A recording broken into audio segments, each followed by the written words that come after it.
Salut à tous et bienvenue dans cette vidéo où je vais vous parler de la motricité libre. Donc la motricité libre, qu'est-ce que c'est? C'est l'idée de laisser l'enfant faire ses explorations un petit peu tout seul, de lui laisser de la liberté de mouvement, de ne pas intervenir de trop, ne pas le contraindre. Voilà, c'est ça, pour qu'il puisse aller dans sa motricité tout seul, à son rythme, en trouvant lui-même ses appuis, pourquoi on ferait ça?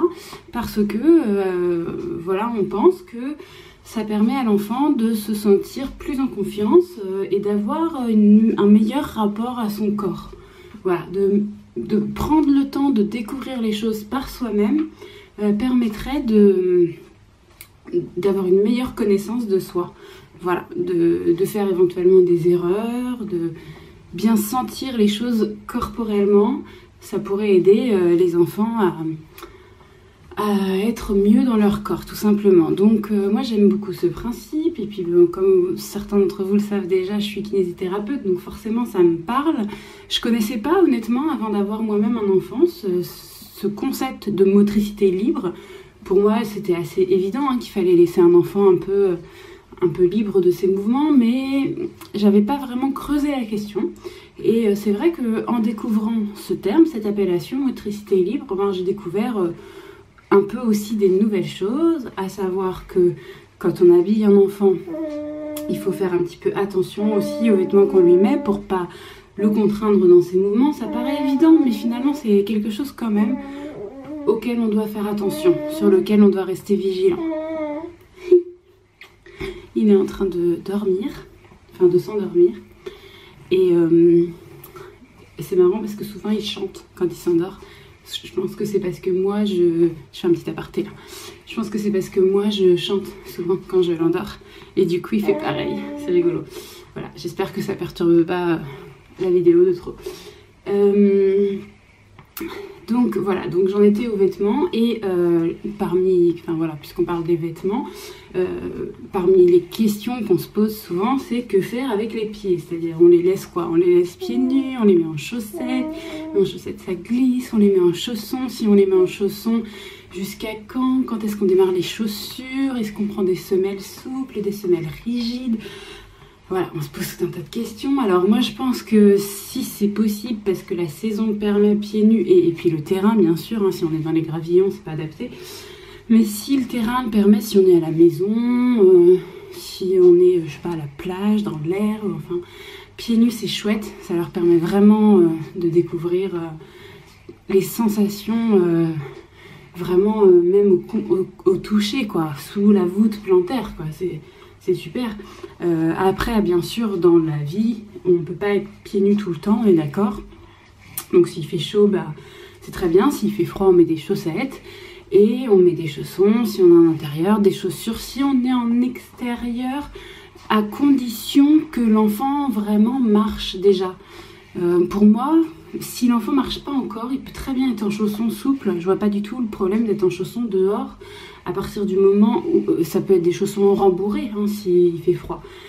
Voilà. Et à partir du moment où l'enfant n'a pas besoin de marcher beaucoup, je vois pas trop l'intérêt d'avoir vraiment des chaussures. En fait, c'est plutôt lui mettre quelque chose à ses pieds qui soit le moins encombrant possible, c'est ça l'idée, et puis qui s'abîme pas trop. C'est vrai que des chaussons souples, si c'est un enfant qui commence à marcher beaucoup, ils vont vite être abîmés, avoir des trous, ça sera plus adapté, il faudra passer à des chaussures. C'est plutôt ça qui va faire qu'on va passer à des chaussures. Si vous voulez en savoir plus sur le pied de l'enfant, les chaussages, tout ça, je vous encourage à aller sur www.santé-du-pied.org. Vous aurez différents magazines en accès libre et même en téléchargement, et je vous invite à aller regarder la revue numéro 21 qui est encore en ligne pour quelques temps. Je pense que ça va disparaître parce qu'au fur et à mesure de l'ancienneté des trucs ça disparaît, mais elle est encore là, la revue numéro 21, et elle a tout un fascicule sur le pied de l'enfant avec vraiment plein de choses d'expliquer. Donc si vous vous posez des questions, allez-y, lisez un peu tout ça, téléchargez-le éventuellement, imprimez-le si c'est plus facile pour vous, et puis vous allez peut-être avoir des réponses à vos questions. Voilà, donc vêtements et chaussages adaptés, c'est un peu la base. Ensuite, donc je disais liberté de mouvement, pas de contrainte. ça veut dire qu'on évite de laisser bébé dans un transat en permanence, parce que dans un transat, qu'est-ce qu'il peut faire? Rien. Il est juste posé là, accroché. Alors il peut expérimenter manuellement de la petite motricité fine, comme on appelle ça, mais il peut pas expérimenter avec son corps. Il peut pas tourner, il peut pas s'asseoir. Il peut pas, une fois qu'il aura réussi à passer sur le ventre, il peut pas aller expérimenter qu'est-ce qui se passe quand je bouge mes jambes comme ci, comme ça. Il peut éventuellement un peu essayer de voir qu'il a des pieds et essayer de les attraper dans son transat. Et encore, ça dépend comment les transats est fait. Donc voilà, un transat c'est vite fait quoi. On n'y reste pas 3 heures. Et puis poser un bébé par terre, ça peut paraître bizarre, mais en soi, c'est vraiment le meilleur appui à lui donner. Parce que si jamais on le met sur quelque chose de trop souple, ça sera pas bon, il aura pas les bons appuis. Il faut quand même quelque chose de rigide. Pour l'image, imaginez que on vous mette sur un trampoline. Est-ce que vous seriez à l'aise pour trouver vos appuis? Non. Donc, si vous mettez l'enfant, par exemple, quand il est petit, sur un lit avec un matelas à ressort, bah, c'est un petit peu la même chose, vous voyez, ça rebondit un peu.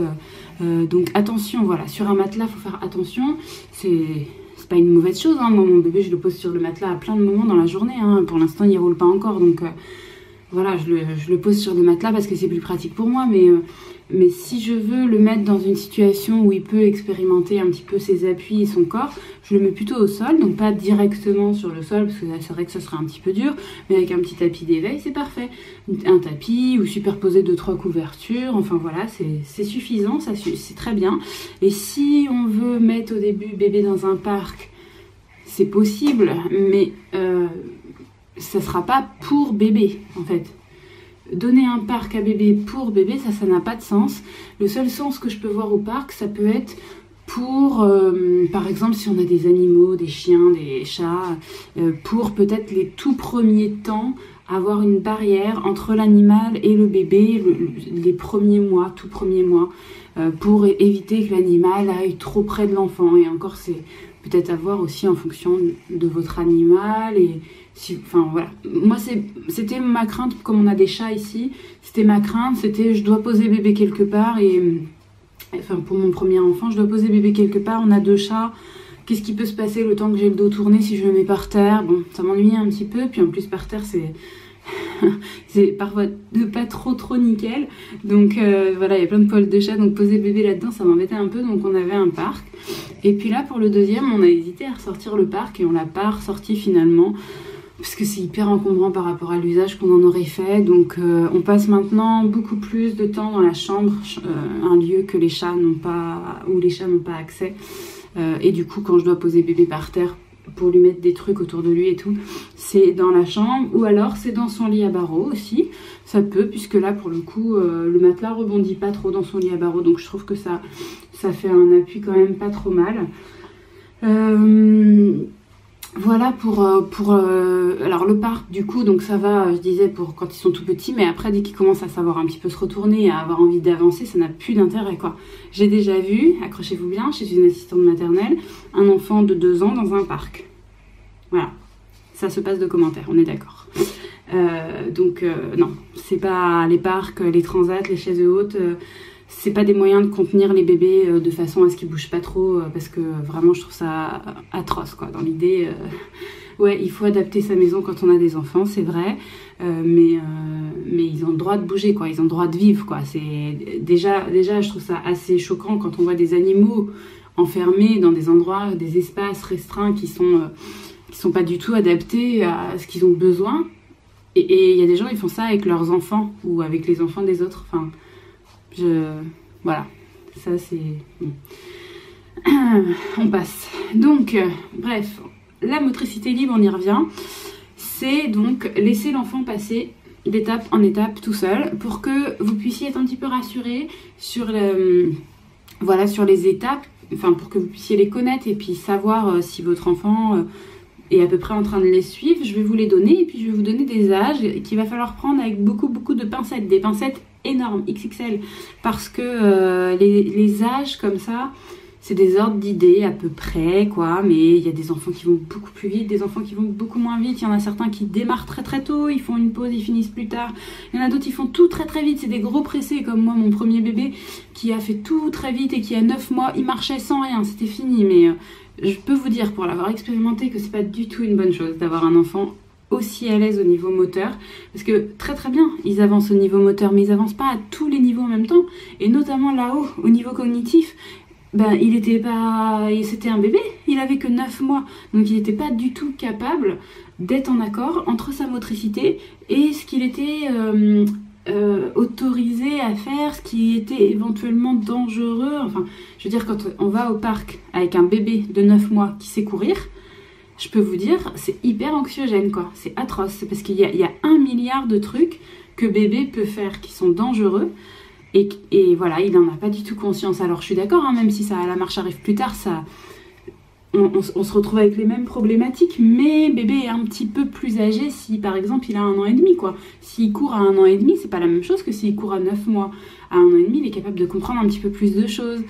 Donc les enfants qui sont rapides au niveau moteur, c'est pas forcément... voilà, on peut se dire, ah super...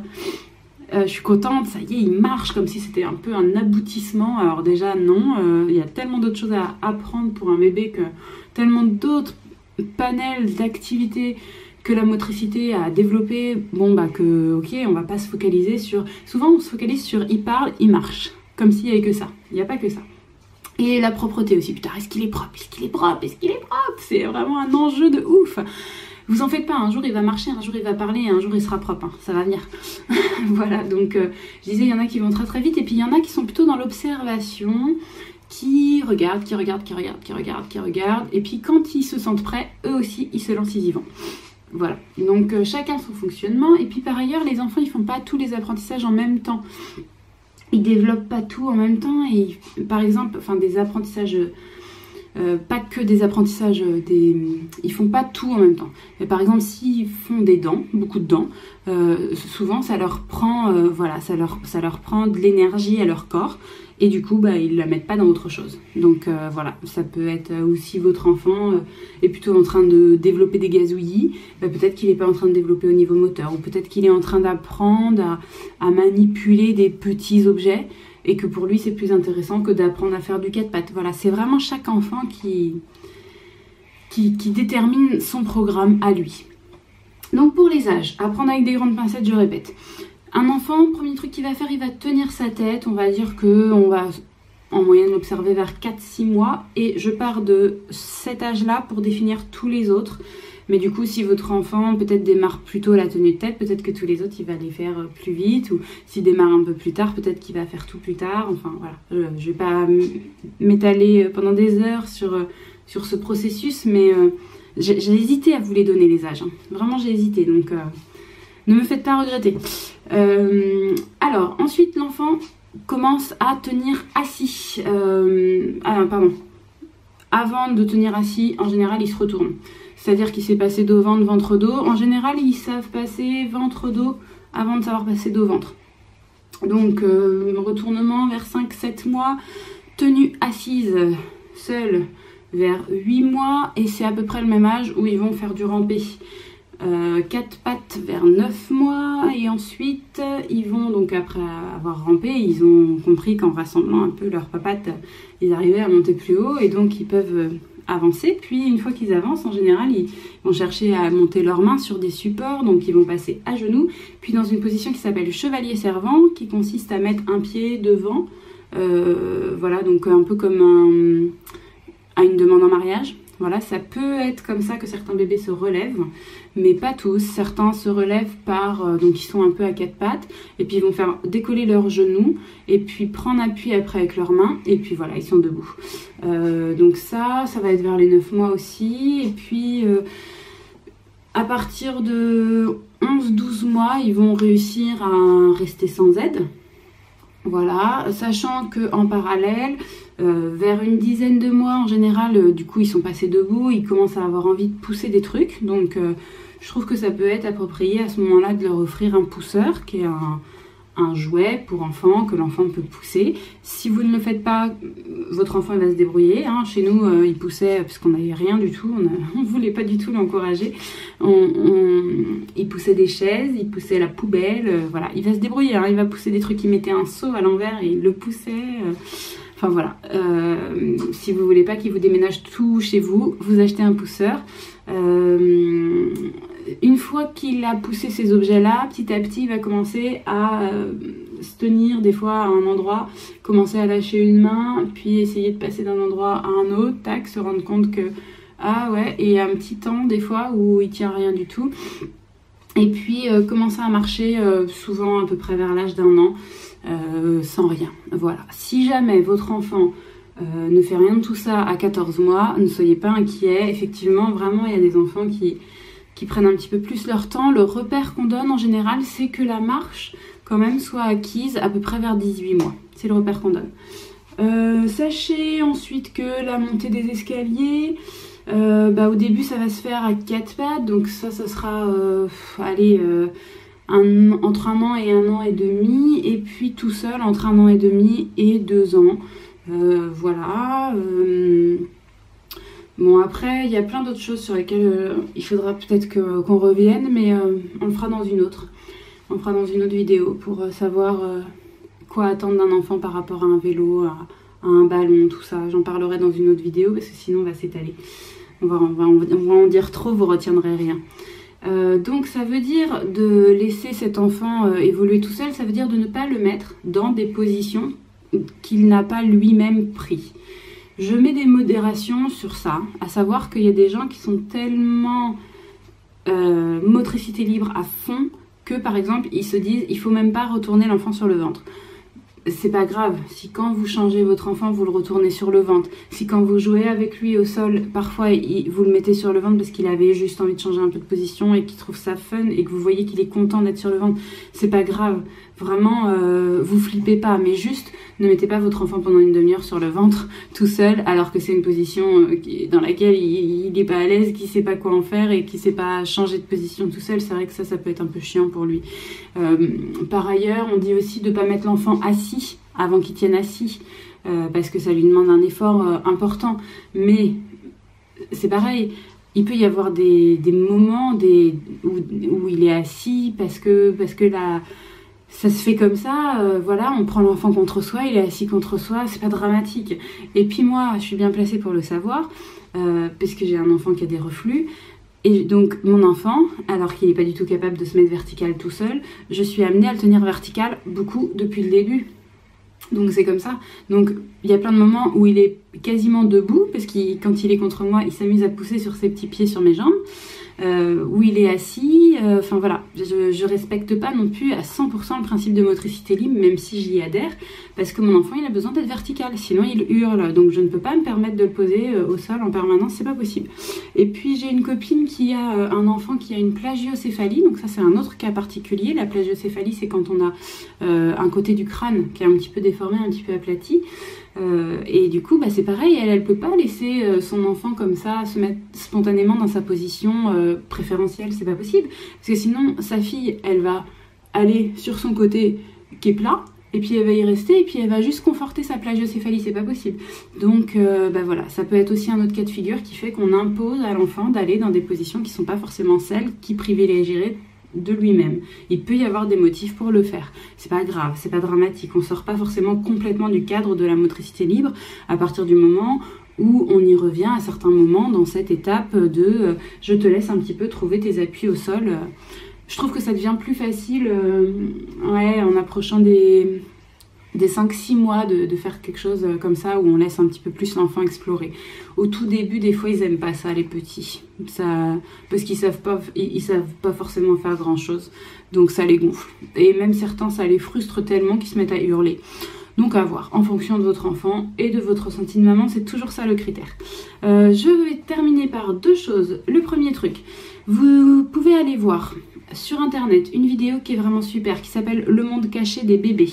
Et là, vous allez tout comprendre par rapport à ce que je viens de vous dire. Voilà, vous allez tout comprendre. Je vous laisse regarder la vidéo, éventuellement on en parle en commentaire. Elle est super. Et puis elle aborde le thème des bougeothèques. Voilà, j'ai fait une vidéo il n'y a pas très longtemps sur les sorties qu'on pouvait faire avec bébé. Je n'ai pas parlé des bougeothèques parce que moi j'en ai pas dans mon secteur. Mais éventuellement regardez si vous en avez à côté de chez vous. Alors là c'est génial quoi, essayez de vous renseigner et allez-y, surtout allez-y. Et la deuxième chose dont je voulais vous parler, dernière chose, c'est que cette motricité libre, elle est possible aussi dans le bain. Et oui, on n'est pas obligé, donc à partir d'un moment où l'enfant commence à bouger un peu de lui-même, on n'est pas obligé de rester toujours à tenir bébé dans le bain. Il suffit de prendre une grande baignoire, si vous avez une grande baignoire, de mettre juste un petit fond d'eau. Bien sûr, on reste toujours à côté de son bébé. Bébé peut s'étouffer avec même un tout petit fond d'eau, donc on reste toujours à côté, mais on met un petit fond d'eau. Et on laisse bébé dans la baignoire comme ça, expérimenter ses mouvements tout seul, sans le tenir. C'est possible, essayez. Peut-être si vous êtes un peu du genre flippé, vous allez avoir des angoisses qui vont monter. Pareil, on peut en parler en commentaire. Mais sinon, vous allez voir que ça peut être un moment vraiment très agréable pour bébé, puis pour vous de le voir comme ça, content. Alors, c'est plus facile peut-être quand il fait un peu plus chaud dans la pièce, parce que c'est vrai que du coup, il n'est pas recouvert d'eau, hein, votre bébé. C'est juste un petit fond d'eau.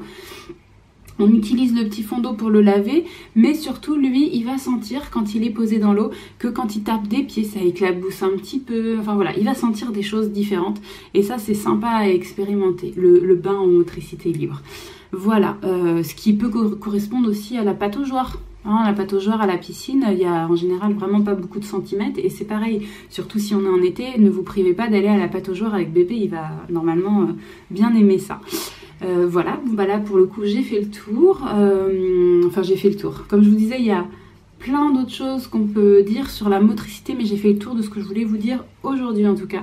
Donc j'espère que ça vous sera utile à la maison. Surtout vous n'hésitez pas à réagir, si ça vous plaît vous me mettez un petit pouce. Si j'insiste pour le petit pouce, c'est parce que ça m'encourage déjà vraiment, pour être honnête, et puis parce que ça me donnera plus de visibilité. En fait c'est très sympa hein, de m'envoyer des messages pour me dire que vous avez apprécié telle ou telle vidéo, mais en mettant un petit pouce, vous me donnez plus de visibilité. C'est pas facile de faire démarrer une chaîne. Donc voilà, vous mettez des pouces, vous partagez, vous vous abonnez si c'est pas déjà fait, et puis vous commentez, n'hésitez pas. Voilà, alors je vous dis à très vite pour parler de... je ne sais plus, ce sera la surprise. À très vite.